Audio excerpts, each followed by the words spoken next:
Hello everyone, welcome back to my channel kitchen with Pushpa. শীতের মৌসুমে একটি জনপ্রিয় পিঠা হলো ভাপা পিঠা। এই পিঠা কিভাবে তৈরি করলে সফট ও সুস্বাদু হবে সমস্ত টিপসও তাই আজ করে দেখাবো।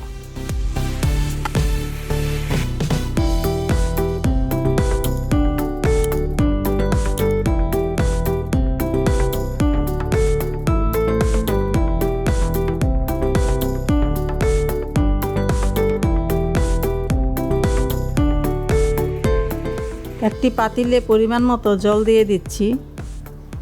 আমার এই পাতিল সরাসহ আটকানো, ছিদ্রটা বন্ধ করে দিব যাতে বাষ্পটা বেরিয়ে যেতে না পারে।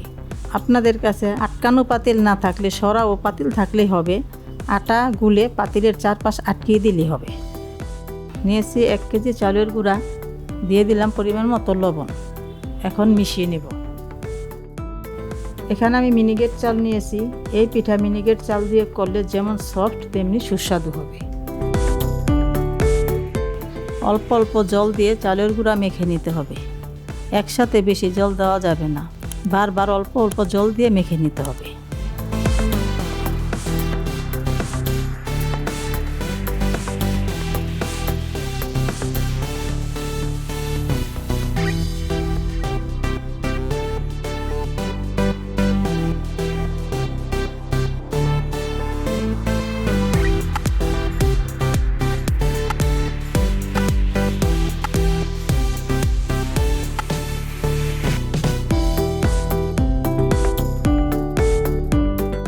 মাখানোর পর হাতে মুঠ করে দেখতে হবে মুঠের মধ্যে চালের গুঁড়ার একটা দলা হয়েছে, আবার চাপ দিলে ভেঙে যাচ্ছে।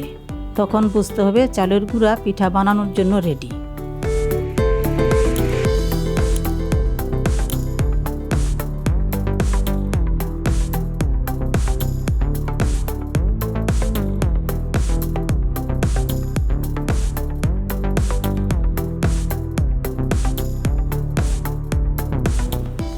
এখন একটি চিকন চালনের সাহায্যে চেলে নিব। চিকন চালন দিয়ে চালার কারণে পিঠা বেশি সফট হবে।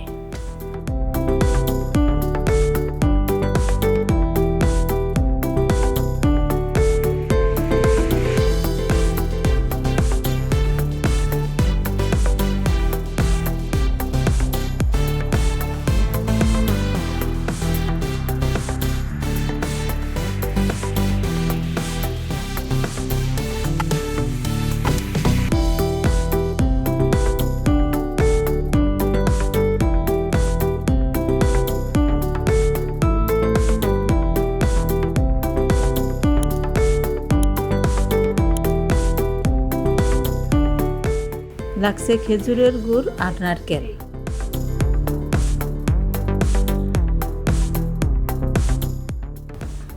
একটি বাটিতে প্রথমে চালের গুঁড়া দিয়ে এর মধ্যে গুড় ও নারকেল দিয়ে উপরে আবার চালের গুঁড়া দিতে হবে।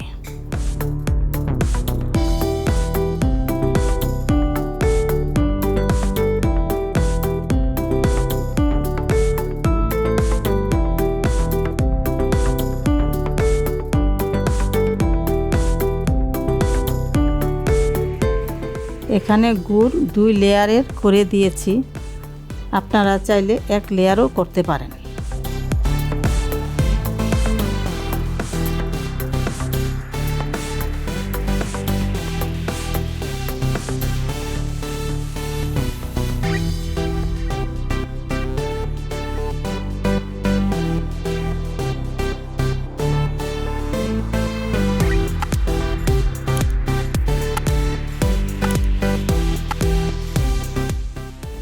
এখন এক টুকরো নেটের কাপড় বা সুতির কাপড়ে মুড়ে পিঠা বানিয়ে নিতে হবে। পিঠা দেওয়ার সময় জল যেন ফুটন্ত অবস্থায় থাকে। পিঠা দিয়ে বাটি উঠানোর সময় 2-3টা টোকা দিয়ে বাটি উঠাবেন, তাহলে বাটিতে আর চালের গুঁড়া লেগে থাকবে না। তারপর একটি ঢাকনা দিয়ে ঢেকে দিতে হবে। ভাপা পিঠা হতে বেশি সময় লাগে না, চুলার আঁচ হাইতে থাকতে হবে। 3 মিনিটের মধ্যে পিঠা রেডি। সুতি কাপড় হলে পিঠা দেওয়ার পর প্রতিবার ধুয়ে পিঠা দিতে হবে, আর নেটের কাপড় হলে 2 বার দেওয়ার পর ধুয়ে নিলেই হবে।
দেখুন পিঠা কতটা সফট হয়েছে।